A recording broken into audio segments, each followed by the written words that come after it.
3 o'clock on the dot. I think we can get started. I think the title of this panel poses a question that most countries on this continent have already answered, but we are in Serbia.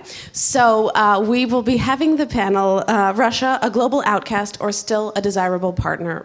And we actually have some fantastic experts who are speaking on the panel, including Hanna Notte, who is the director for Eurasia of the James Martin Center for Nonproliferation Studies, and a senior associate with the Europe, Russia, Eurasia program at the Center for Strategic International Studies in DC. Mikhail Korostikov, who is an independent researcher with Carnegie, Russia, and Eurasia contributor, and the former head of the Asia desk at Kommersant newspaper. Helena Ivanov, associate research fellow of the Henry Jackson Society. And Roberta, Răducu, who is a communication expert of the New Strategy Center. And they will be moderated by Wouter Zweers, who is a research fellow at Clingendael's EU and Global Affairs Unit. Thank you all for coming and for your interest, even though there's also a very interesting state capture panel going on in the other room. So why am I promoting that panel? I don't know. Thank you very much, Valerie, and thank you all for being here in this parallel session where we will discuss Russia's global role, the strategic partnerships that it's currently forging, especially, of course, in the period after its invasion of Ukraine. Let's see if there is some continuity or some real change. We'll discuss that with this excellent panel that has already been introduced. So I would propose to just go right into the topics that we have on the table. And I think we should start with Russia's foreign policy strategies, its objectives, etc. So let me turn to my direct left to Hanna and ask you, Hanna, how do you feel that Russia's geopolitical engagements have changed after its invasion of Ukraine? Would you say that there is continuity, intensification of trends that started before that time, or is Russia really forging some new partnerships with new partners? So, thank you. Sure. This is working? Yes. Yeah. Well, it's a pleasure to be on this panel with everyone. Let me start by saying that Russia has seen itself in a conflict with the West, not since February of last year, but for a long time. A conflict that is not just about Ukraine or a claim to a sphere of influence in Eastern Europe. It's a conflict about global order, about the rules of the game in international politics for Moscow. And so that contestation has shaped Russian foreign policy for the last few years. It's turned towards the east and south. It's rogue actions. And so if I look at Russian foreign policy today or over the last 20 months, I would say that there's both continuity, Russia doubling down in many of the things that it did in previous years, but there's also adaptation to unforeseen circumstances and improvisation in Russian foreign policy. And let me go through a couple of areas to show this. So if we take economic relations, Russia is intensifying its trade relations, its quest for customers of energy resources in the East and South, chiefly China and India. That's a continuation of a previous trend. But then there's adaptation. There's the so-called roundabout trade and Russia looking for avenues for sanctions evasion. Russia is turning to non-Western countries as a source of weaponry for the first time, buying drones from Iran and artillery shells from North Korea. And it is pushing more vigorously for the de-dollarization of its trade. I would say this is rather new. Next area is the war of narratives. Again, Russia doubling down in its previous sort of riling against purported Western hegemony in the world, presenting itself as leading towards a truly multipolar world. The illiberal messaging from Russia, the disinformation as a tool, these are again a continuation of a previous trend. But again, I see adaptation or a new trend with Russia presenting itself as leading in an anti-colonial struggle, which I think is predominantly aimed at an African audience. Regarding its military presence beyond Ukraine, we see continuity in Russia's presence in Syria, the Wagner presence in the Sahel. Russia kept its peacekeeping contingent in the South Caucasus after invading Ukraine. Again, though, adaptation because of Russian constraints and its military bandwidth. I would say one of the consequences of the invasion of Ukraine has been a loss of Russian leverage vis-à-vis middle powers like Iran and Turkey, and that partially explains why Russia was more or less a bystander amid the recent expulsion of Armenians from Nagorno-Karabakh. Yep. It's also lost some leverage vis-à-vis Iran. And the final area is multilateral institutions and diplomacy. We had an excellent panel on the UN Security Council this morning. So again, there we see this acrimony that is playing out between Russia and Western countries, which is not new, which is a continuation of a previous trend, but Russia fostering new clubs that keep the West out in the cold, like an expanded BRICS. I think that's where Russia is doubling down. And so I see a Russia that will be able to wage a long war if it wants to, because it's not isolated, because it has partners, and because it benefits from Ukraine fatigue among the global South. Well, thanks for already pointing to so many different developments that you see, relations with different countries that I'm sure we'll be able to dive into a bit more deeper during the panel. One thing that you noted is this role of disinformation and narratives. Roberta, this is really your field of research. What kind of instruments does Russia use to forge these new alliances? I think the communication is an important one, isn't it? Of course. I'd say at first that Russian capabilities are hidebound, unfortunately for Russia, in my opinion. Russia is an autocratic kind of ruling, so what it does, it appeals to similar mindsets and approaches all over the world. Ideologically speaking, they are offering legitimization to this kind of mindset, to this kind of ruling. So this is why they are still appealing to a quite large part of the world, if you ask me. They will, of course, appeal to other authoritarian and hybrid regimes, because the hybrid regimes still can balance from one side to the other. But what we must remember all the time is that Russia is an aggressive country, and it's bound to a stagnant approach to the globalized world that we live in today. All they can offer is legitimization to misalignment, to allowing people for the freedom of choice. Another thing that they are offering and that they are instrumentalizing is a sort of a feudal system where they offer land for autocratic leaders who think that their freedom is a good exchange for serving Russian interests. And also they manipulate people into radical nationalism, which purely contradicts the globalized world that we live in and that we are benefiting from. The only moment when people are going to wake up from this is when they will miss their freedom. This is dangerously close to making us return to the dark ages, when the power would be only the sole want of an autocratic leader that will define what our well-being looks like. Well, thank you, and I don't think I need to ask you the title of this panel, whether Russia is still a desirable partner. I think we have a clear answer on that. What I would like to ask you, Mikhail, is when it comes to not only what Russia is doing, but also what are its objectives in its current foreign engagements? What is it searching to achieve globally by engaging with new partners, by intensifying its relations with already pre-existing partners?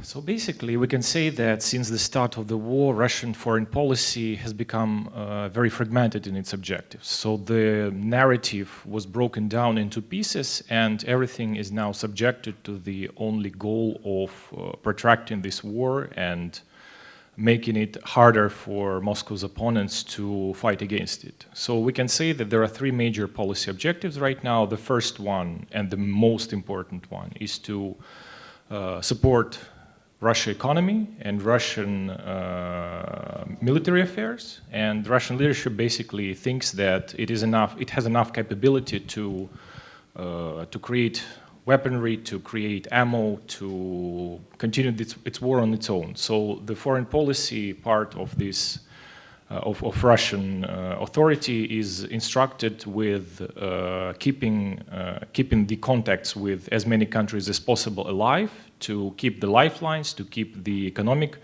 cooperation, to keep the financial financial connections with other countries so that Russia won't find it in isolation. And it's mostly working right now.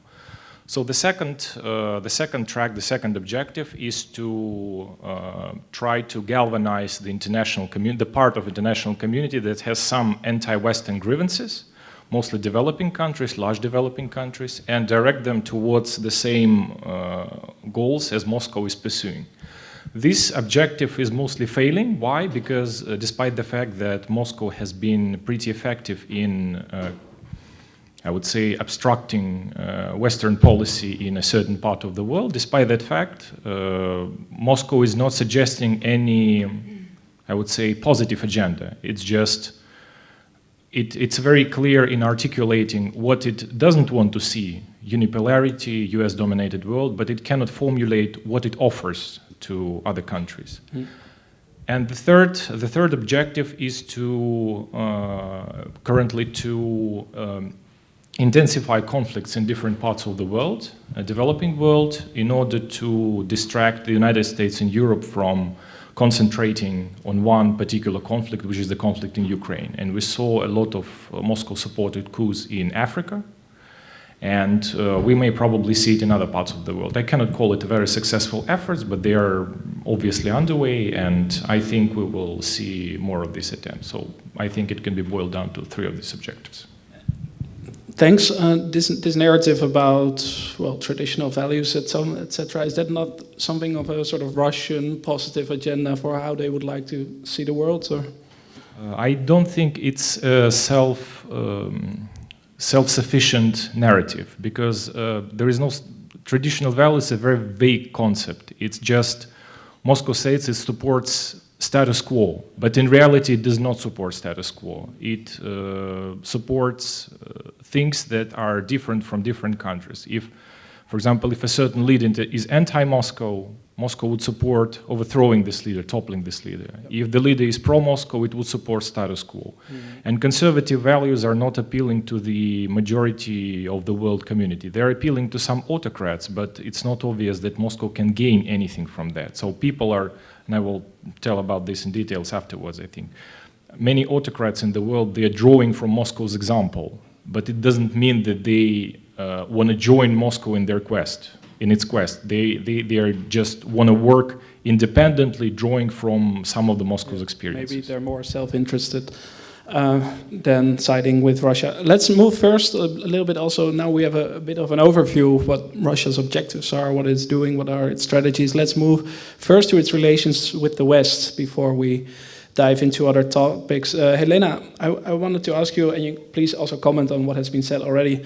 How should we describe Russia's current relation with the West, with the EU, with the United States and allies? Are these relations really fully frozen, or would you say that actually under the radar things are continuing still, even in spite of the situation and the Russian invasion of Ukraine? Yeah, so in terms of like what the Russians' objectives are, I think obviously Russia is trying to achieve as much as it can in Ukraine. This invasion is very clearly not going according to the plan Russia had back in February 2022 when they've decided to engage in it. So I think Russia's big objective at the moment, of course, is to try and get as much out of that situation as possible, given the circumstances. And I think the second big objective that Russia also is sort of having is this idea of positioning itself as anti-West, as an appropriate alternative to the West. And I think that kind of positioning has worked in certain settings and in certain circumstances. I'm sure we'll move to this point later, but for example, in certain countries in the Western Balkans and in Serbia specifically, this idea that Russia could be an alternative to the Western-led global order is something that a lot of Serbian citizens find appealing due to their own views about the West, which then drives and fuels this pro-Russian sentiment. So I think that's the second thing that Russia's sort of trying to achieve, and that's why so often we hear President Putin make references to that Russia could be an alternative, or that the current situation across the globe is to be blamed on America, which is something he said about the latest situation between Israel and Hamas. And then in terms of the relations between Russia and the West, I pretty much think that they are as bad as they can be. I think both for the EU and for the United States of America, it is absolutely crucial that Russia is defeated. I think that the amount of investment and the amount of support that we've seen from the West going towards Ukraine is really unprecedented. We've already seen many conferences that are looking even beyond this war. For example, London recently hosted the Ukraine's post-war reconstruction conference because as it stands, a few months ago, they'd done an estimate. The cost to reconstructing Ukraine was something around $400 billion, which is 3 times the Marshall Plan. So I think in that sense, we're seeing a lot of commitment from the West towards Ukraine and also very strong anti-Russian sentiment. Going forward, the one concern that I would have, of course, is if this war drags on and if the costs of this war continue to increase and if the Western citizens continue to feel the economic consequences of their war on their own skin, there is a question as to whether this level of support can be maintained in the long run, I believe. But would you say that at this point Russia is already succeeding in sort of eroding this global influence of United States and the EU? Is it more or less winning this battle, not necessarily in Ukraine, but when you look at overall geopolitical influence in the world and providing an alternative to the West? I wouldn't say that Russia is winning. I would definitely say that it is trying to destabilize. And I think in certain cases, it's more successful than it should be. I think the most obvious example, looking at Europe, would of course be Serbia, a country that's been a candidate member for a very long time, a country that's been in normalization talks with Pristina and in accession talks with the EU, but nevertheless, for over a year now, is refusing to impose sanctions against Russia. And very clearly, the EU and the US have not been able, despite all the pressures and efforts, to persuade Serbia to do otherwise. And that of course is very concerning, because it does show that sometimes Russia's attempts to destabilize or to use its leverage over certain countries can in fact be successful and undermine the influence that the European Union and the United States have. Well, thanks. Let's dive into a number of these relations of Russia with non-Western partners and see how they are developing, how they have evolved in the past few years, and I think the most obvious one to start with is another big country that's challenging sort of the U.S. hegemony or Western power, and that's China, of course. And Mikhail, I'd like to ask you. So, my colleagues at Clingendael just published a scenario study on Russia's futures, and one of those scenarios is that Russia is becoming some sort of a vassal state of China. So in spite of all of the Russia's own objectives that we have, would you say that we are seeing something like that happening? Or if not, how should we describe the relationship between Russia and China at this point in time? Yeah, so basically there are a lot of discussions about this vassalization of Russia, and I really don't like this term because it's very emotionally heavy, and it doesn't add anything to the discussion. Because in my view, and my answer to your question is definitely not. Because I view Russia-Chinese relations as mostly equal, because and let's just divide it point by point. So firstly, if we're talking about trade, and people are mostly looking at the trade, bilateral trade, and China has become Moscow's biggest trading partner. It has been Moscow's biggest trading partner before, but now it almost increased by 30% a year.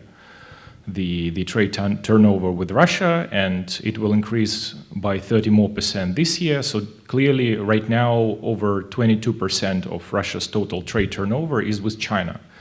But if we look at such countries as Australia, South Korea, Taiwan, they have even bigger share of their trade turnover with China, and nobody calls these countries vassals or anything. So this is the first counter-argument. The second counter-argument, people usually say that Moscow is very dependent on China in terms of microelectronics and different technologies. So since the beginning of war, a lot of countries like Turkey, United Arab Emirates, some Central Asian countries, Hong Kong and Singapore have become a major hub of rerouting the traditional trade routes that usually pass through Europe and through the United States to Russia. And Russia is not lacking any Western-made electronics and Western-made equipment. Mostly it managed to retain its supply of chips from all over the world. And we see how US bodies are trying to cut this line, but it's not going to happen because there are too many actors who are interested financially in doing that. So it's probably not going to happen. And the third, the most important thing, is that there is not a single reason for China to want to vassalize Russia. By vassalization, I mean that China gains a leverage in political decision-making in Moscow. So there is not a single commodity that Russia is refusing to sell China right now. On the contrary, China has to artificially limit the flow of materials, oil, gas, and goods to Russia. Russia can sell 2 times more, 3 times more to China, but China has to limit it to be diversified as an economy. So we don't see concessional investments from China to Russia, and I don't think that we can say about vassalization at this moment. What about the political relation? I mean, if we talk about the interest from both sides in this relationship on the political level, is there some sort of positive agenda from both sides to engage with each other, or is it merely to form a bloc against the West, which is not really a positive basis to build a relationship on, I would say? It depends what you see as a positive agenda. So both China and Russia see themselves as besieged by hostile Western forces who want to break them apart. And in this regard, Moscow has the most valuable resource, which is way more valuable than any commodity that Russia can sell to China or any technology that China can sell to Russia. Moscow possesses a living experience of countering Western sanctions and Western pressure. And Moscow has first-hand experience of fighting the American and European weaponry on the battlefield. And by exchanging this experience with China, it strengthens the alliance, and from Beijing's perspective, it's the most valuable tool and most valuable resource that Russia can provide. So I think that from the point of view of 2 leaders, this alliance is mutually beneficial. Let's move to also some other emerging relationships. I think, Helena, one of these relationships is surely, and Hanna and Roberta, I'll get back to you as well soon. So one of these relationships is certainly that with Iran, and we've seen in terms of military support, military trade, we've seen the infamous Iranian drones being used in Ukraine. But could you tell us something about also the political relationship between the two? Is this an opportunistic military cooperation, or is much more going on? Well, I think we basically have to see what happens going forward. I think, of course, now Iran seems to be finding itself opening doors in a new conflict and getting involved in a new conflict, Israel and Hamas, and we're yet to see how that plays out actually in practice. But I think, globally speaking, what we're seeing right now, and I believe that ever since Russia invaded Ukraine, that's just kind of become a trend of all relatively big and major countries trying to challenge the Western global order. And I think we can sort of even describe this situation as a Thucydides trap, which is basically we have one power, the United States, which is at the moment the global leader, and then we have other powers like Iran and Russia and China who are currently thinking that they're able to challenge this world order and potentially take over the position from the United States. And now going forward from here, one way in which they could think about it is that they could believe that they themselves are strong enough to potentially do that, or they could realize that it is more beneficial for them to form political and military alliances with each other so that they can act as a sort of united bloc against the West. Of course, the big problem here with Iran and Russia, but I also just think more broadly in this anti-Western coalition, is that at the moment they have more disagreements between themselves than they have agreements, right? So if you, for example, look at BRICS summit, many were questioning, like, is BRICS strong enough now to take down the Western-led global order? But I think there are a lot of things that BRICS would have to resolve internally before it can really seriously pose that kind of a challenge. So it really depends whether all of these countries can find enough in common to form a substantial bloc against the West. But if they do not do that, I think it's very unlikely that they will be successful for now. So also when it comes to Iran, there are specific disagreements and problems in the relationship with Russia, you feel, or? Yeah, I think, you know, resolving them requires more than just merely thinking of the West as a sort of as a sort of enemy in the political order that we have right now. Let's keep our thoughts on BRICS still for a bit later in the conversation. Roberta, I first wanted to follow up on Iran and then what happened in that region recently, the Hamas surprise attack on Israel and the subsequent Israeli bombings on the Gaza Strip. I'm just wondering what sort of communications have we been seeing from Russia on this matter? How is Russia positioning itself vis-a-vis this? Well, it's a long-time conflict, but the latest phase of this long-time conflict. Well, I must first remind you that USSR historically first offered and then really fast withdrew the Crimea Island that they promised to Israel in the past. But at the moment, Russia is at war with Ukraine, and Ukraine receives aid from the West. So the favorite narrative that Russia used lately is that they are not at war with Ukraine, they are at war with the West. Obviously, they would do anything to make Ukraine look like it's a bad thing to receive aid from the West. Because of that, they invented a new narrative in this sense, stating that Ukraine is deliberately delivering weapons to Hamas, and Hamas is supposed to strike Israel. So this is the first try that Russia is making in putting somehow Ukraine and Israel in conflict. Has that landed a little bit, that narrative? Has it been successful so far, or is it too early to tell? Considering that we recently had the Ukrainian president in Romania, and he had a public conference over this. He obviously supported Israel in all of their endeavors in receiving the aid from the West, as they are supposed to resist this attacks from Hamas. So somehow this public presence, at least in my country, managed to, deflect a little bit this narrative. But what happens next is that recently on X, not Twitter anymore, the recent X, formerly known as Twitter, Putin defenses Iran, invoking the lack of evidence over the fact that Iran might have been placing weapons in Hamas. So there's a new conspiracy theory that appears also, especially addressed to the Russian speakers, because it's written in Russian.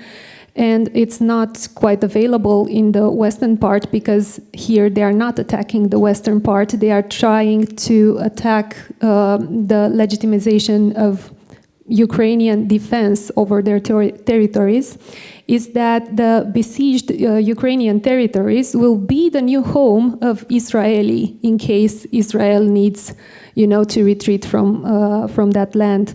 So this is the second and the third strike in this fabricated conflict between Ukraine and Israeli, because the first it's that they deflect the public attention from what's happening in Ukraine, and second, they are trying to invoke that the international aid should now go to Israel rather than helping Ukraine.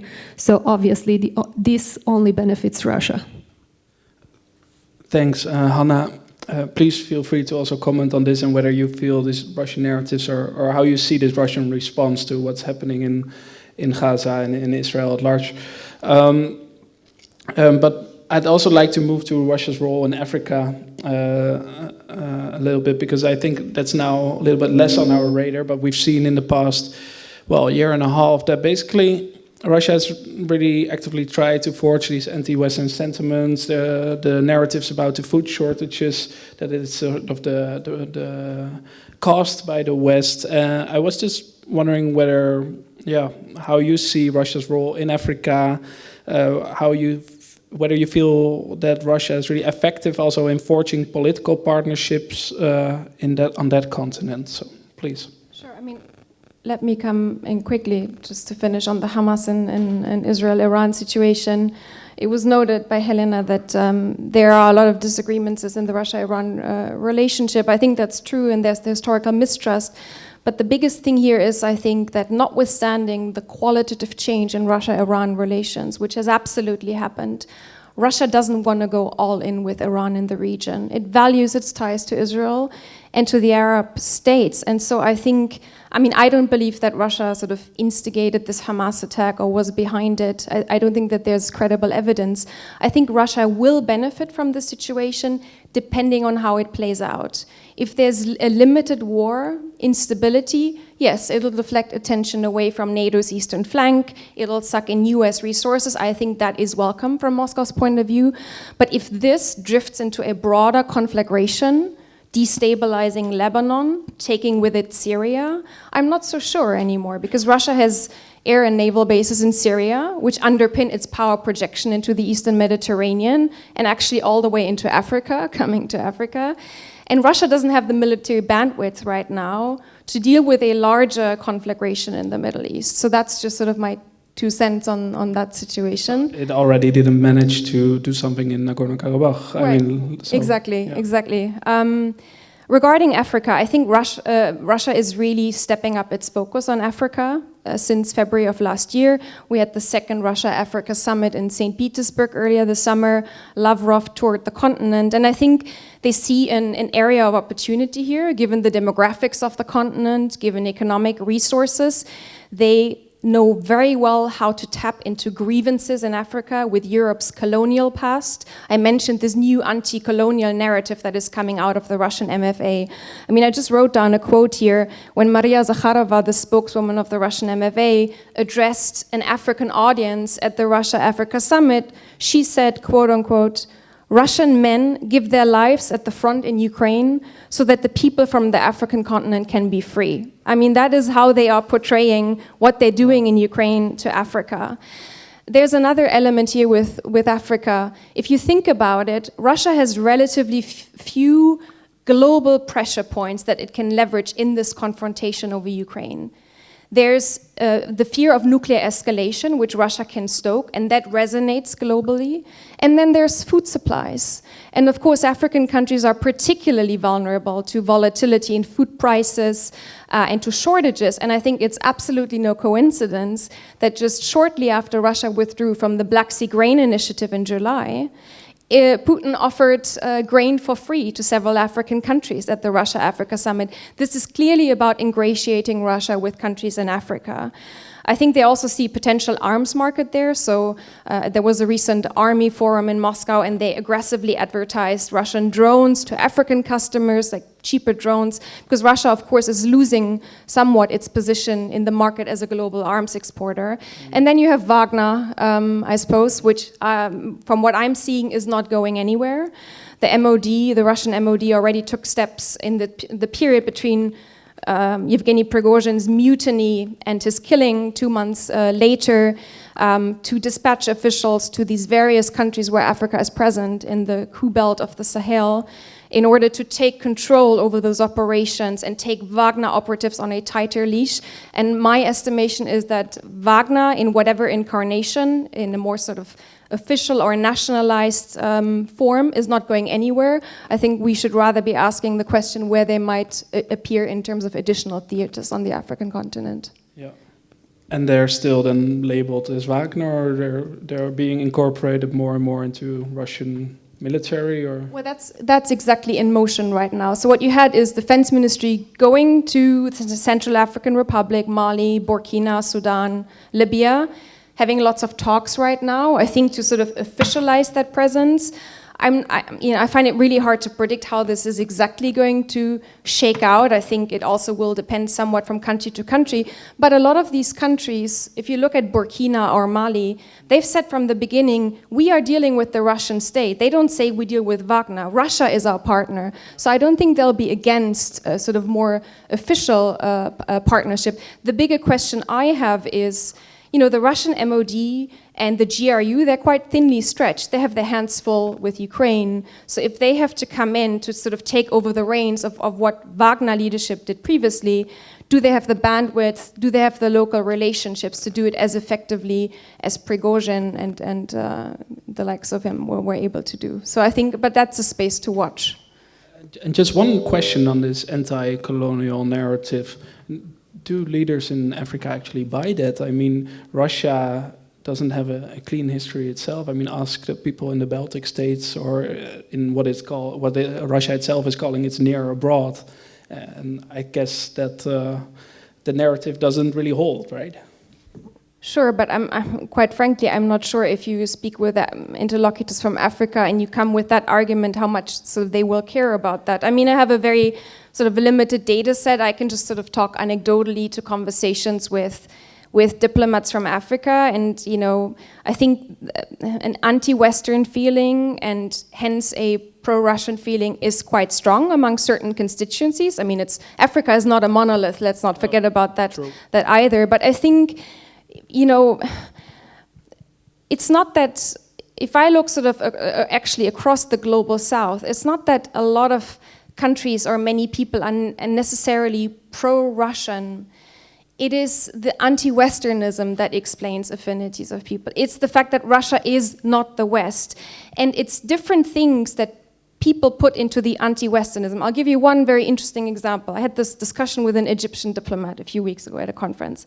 And I asked him, how do people people in Cairo feel about the war in Ukraine?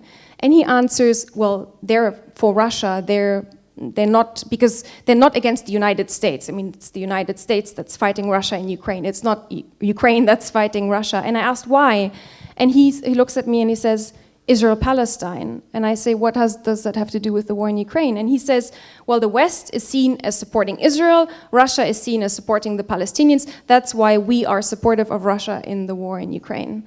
And so I think that's where different constituencies across the globe put their own grievances with the West, with past Western policy mistakes, into this situation. And Russia is somehow seen as this David that is taking on the big Goliath that is the United States, and others are sort of cheering from the sidelines, and it has nothing to do with the situation in Ukraine per se. Then everything becomes a very black and white picture, of course. Mikhail, very shortly.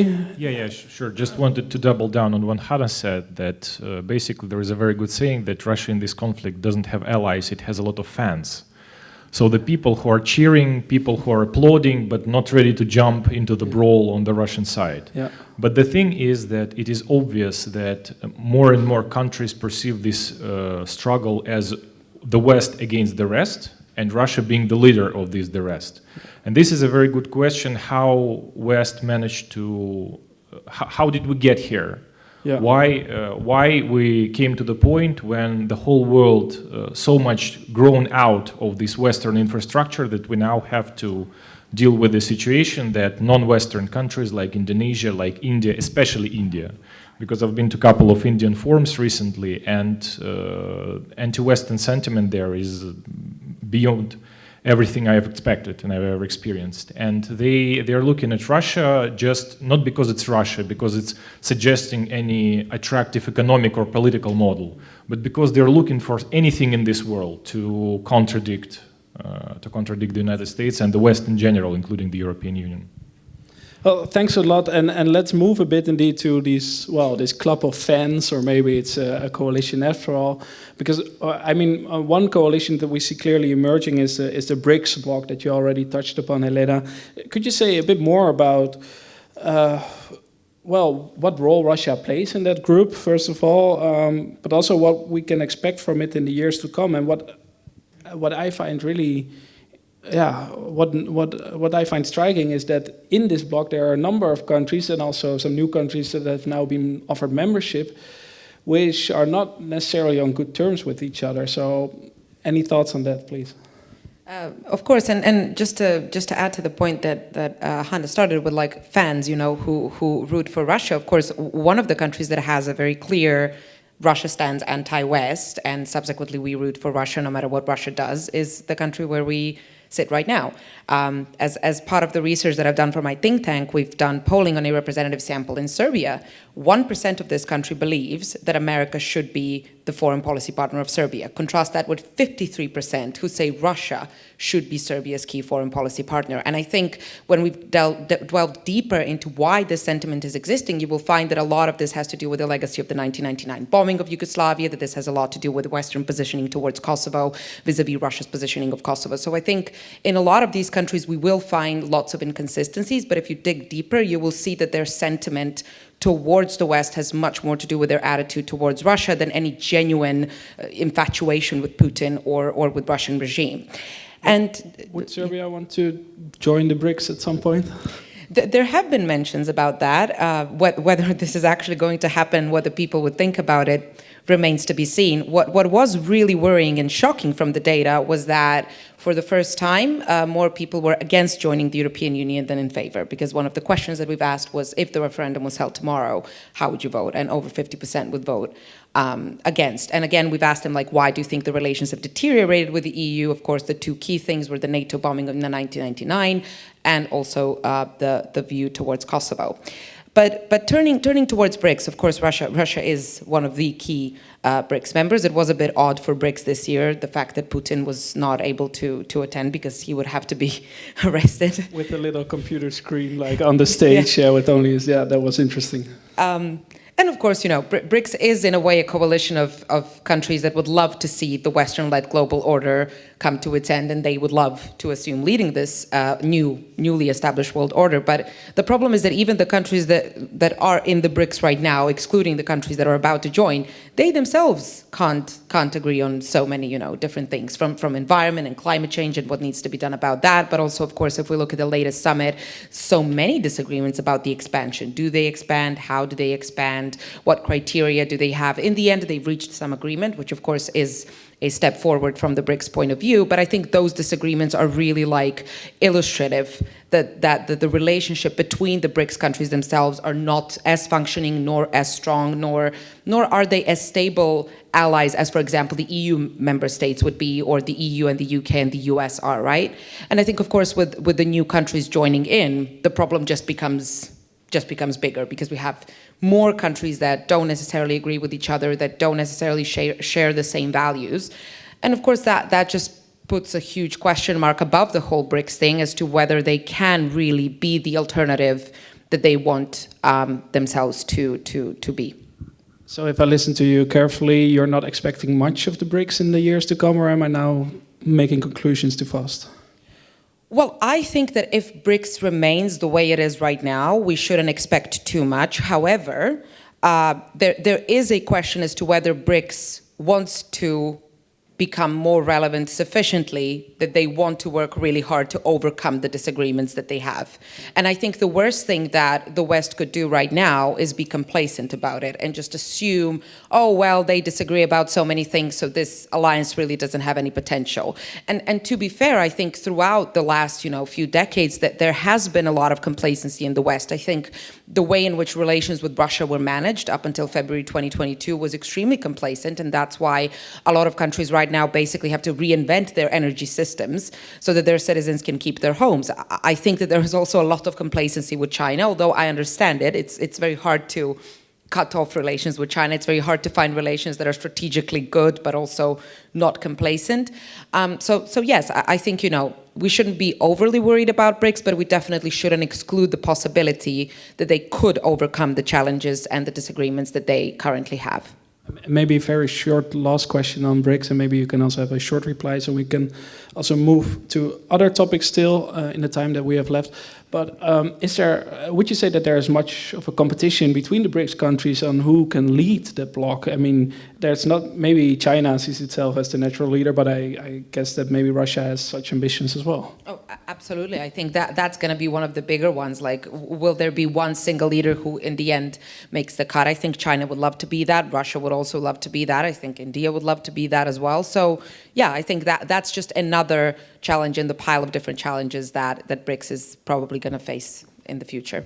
Thanks. Let's stick with the coalitions for a little bit. Hanna, you've been talking, or you've been writing about Russia's the coalitions that it's building as a sort of an axis of the sanctions. And I was just wondering if you could explain what you mean by that.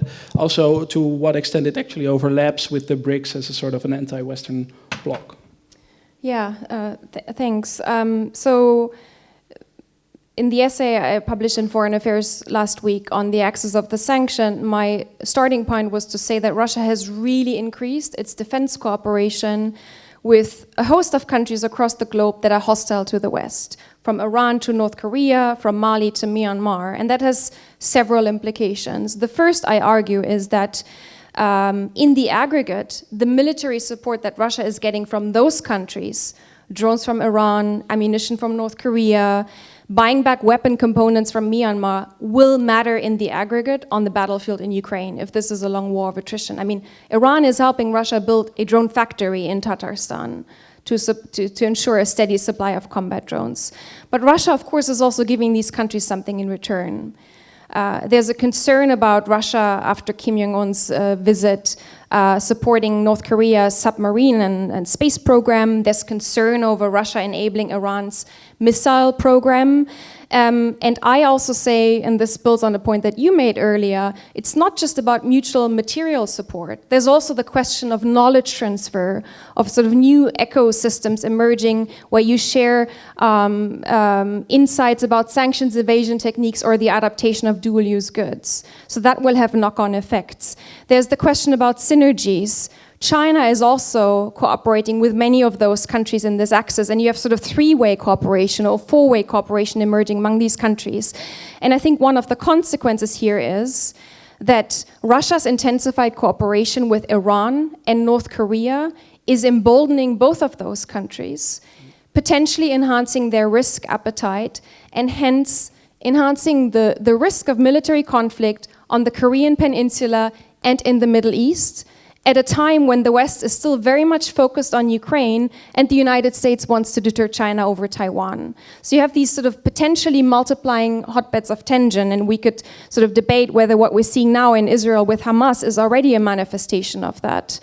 The question then becomes what to do about this, and my argument there is you have all these countries that have been sanctioned or shunned for a long time by the West. You cannot meet that challenge with just adding more sanctions. They will find workarounds around that. So I think the answer is more in strengthening Western allies in these regions, making them more resilient against those challenges. You can also not simply give up on these sanctions, right?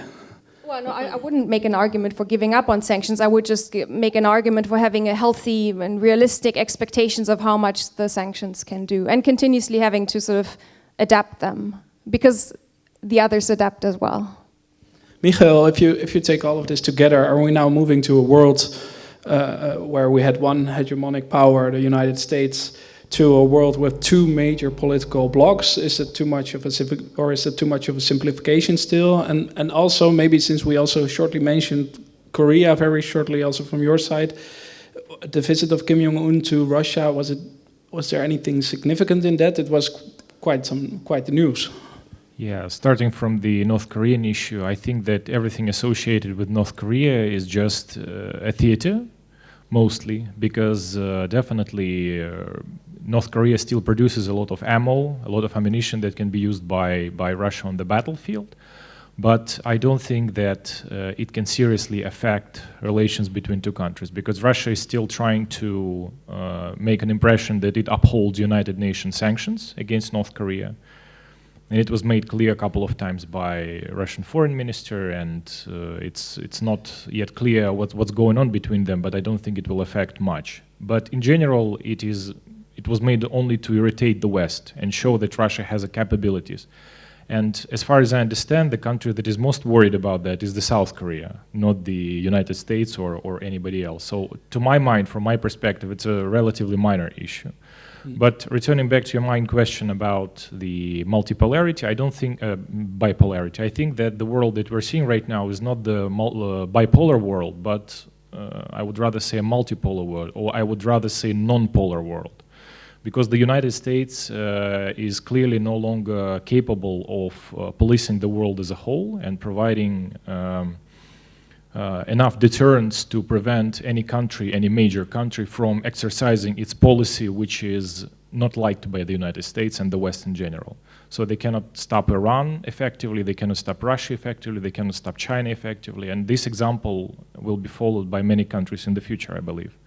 But at the same time, the only country that could pretend to be the second pole, China, is very inward-looking. It is still not ready to become the second pole, and it doesn't want to become the second pole because it's too much dependent on its relations with the United States. So they will try to push the moment of total decoupling as far as possible. And they are not suggesting any alternative concept, any alternative like vision of the world. And so it's very different. And yeah, is Russia becoming a significant pole? No. This is not the question that is seriously discussed by anyone, I think, because Russia is lacking not only economic and military resources, it's lacking the main component of this polar thing. It's the idea behind that. So Russia is very good at formulating what it doesn't like, but it cannot formulate what it wants to see and how it wants to see the world and what is it suggesting to the rest of the world. So, and they're basically saying, okay, you should immediately engage in the confrontation with the United States and sustain hardships, and then what? And you will come to what? To these endless hardships, basically. And there is nothing to replace. And there is definitely, this is the idea on which the BRICS is built. That this is basically all the countries in this bloc, they have their own grievances towards the United States and Europe and this Western bloc in general, but they still cannot work out anything that can substitute that. And I remember the beginning of BRICS in 2008, 2009, because I took part in all these conferences as a journalist in Russia. And at that time, there were some ideas how these countries can reestablish financial institutions, how they can change International Monetary Fund. So it was very, I would say, objective-driven discussion, and there were some ideas, but they evaporated because BRICS is the union of countries that are very, governments everywhere there are very nationalist and very inward-looking and very sticking to their sovereignty. And you cannot build an alliance on keeping to your sovereignty to the last breath. You have to share at least a little bit of your sovereignty. And if you're not ready to do that, you won't be able to make an alliance, you won't be able to make any sort of coalition. Let's use the final minutes of this panel to also focus on the Western Balkans, as we are here in Serbia. And Helena, I have a bit of the feeling that this lack of a positive agenda from Russia, maybe globally, that also applies to the Western Balkans. But I was wondering whether you agree with that, and also where, given all these developments that we've now discussed, where does that leave the region here? What can we say about Russian influence here in Serbia and the wider region? Can we speak of any real partnerships, or is there really a lack of a positive agenda? Well, I think if you ask ordinary people in Serbia whether they think Russia has a positive agenda, a lot of them would say yes. I'm not necessarily sure that objectively that's true. For example, during this panel, we've made this point about Russia wanting a traditional world, but it's not really clear what that traditional means. But I think, in a way, that vagueness was actually advantageous for Russia, because it allows each and every individual to interpret it the way they see fit. So Russia stands for traditional values, means one thing for person A, person B, and person C. But for as long as person A, B, and C all want traditional world, that kind of works for them. So this sort of vagueness has allowed people to interpret this Russian positive agenda in the way they see fit. And in terms of like where the region stands, I think, Serbia is very clearly orientated towards Russia. I think figures speak for themselves. 78% of citizens in this country are against imposing sanctions. There are very few circumstances under which they would consider changing that view.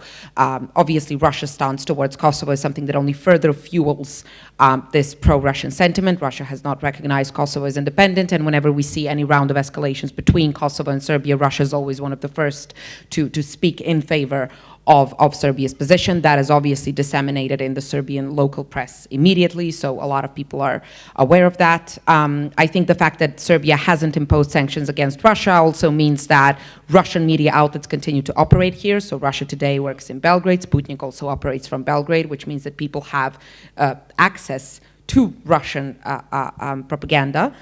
And not only in Serbia, but also Montenegro. Yeah.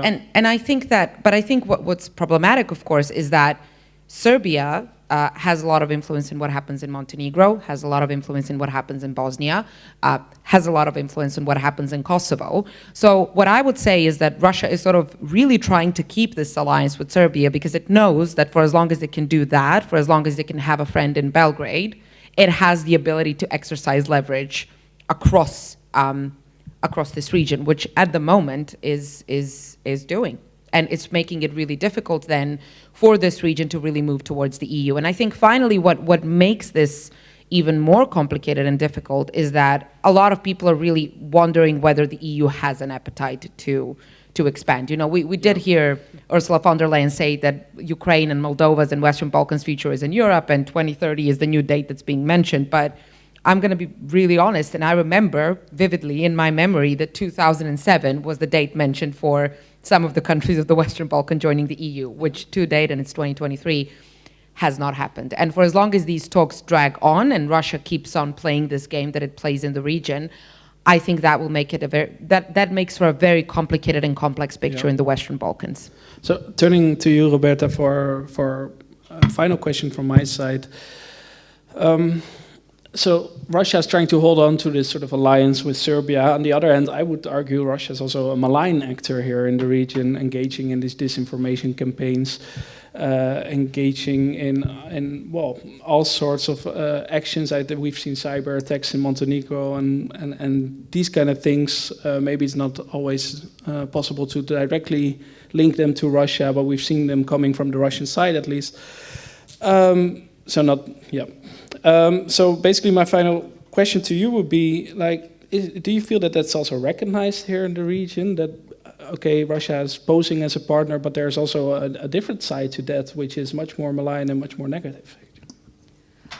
First of all, I'd like to point out that I'm speaking from the point of view of a EU country, so a country that not only tries to, you know, live like the West, but really believes in the West, at least from our alliance point of view. Yeah.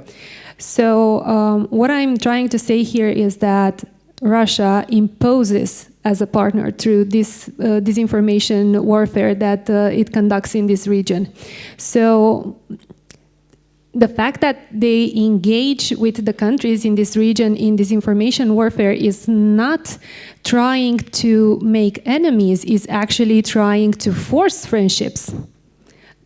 This is my take on the kind of narratives that they are imposing in this region. The thing with the disinformation warfare is that it only benefits Russia. So even though we cannot, you know, press it and say, this is Russia that is doing this, because we have no way with the number of trolls online to place exactly the guilt on Russia. Considering the fact that it benefits Russia, we can assume that it's Russia that is conducting this disinformation warfare. This disinformation warfare is doing something very dangerously. It distorts the truth. And there's a saying in social psychology, something that I'm teaching my students at the university, is that in communication field, there are as many realities as the minds seeing and perceiving and processing the physical reality. So what Russia is doing here, it's pushing our buttons, is attacking sensitive topics, and is pushing our fear buttons in our minds. For example, if I say in this room there's no green, the first thing that you're doing is that you don't see the green, and then you start looking for it. And if you don't see it instantly because either you're not educating on knowing what green is or how it looks like, you're going to believe me instantly. Otherwise, if you're educated on what green is, you're going to start and look for it, and you're going to, point at it.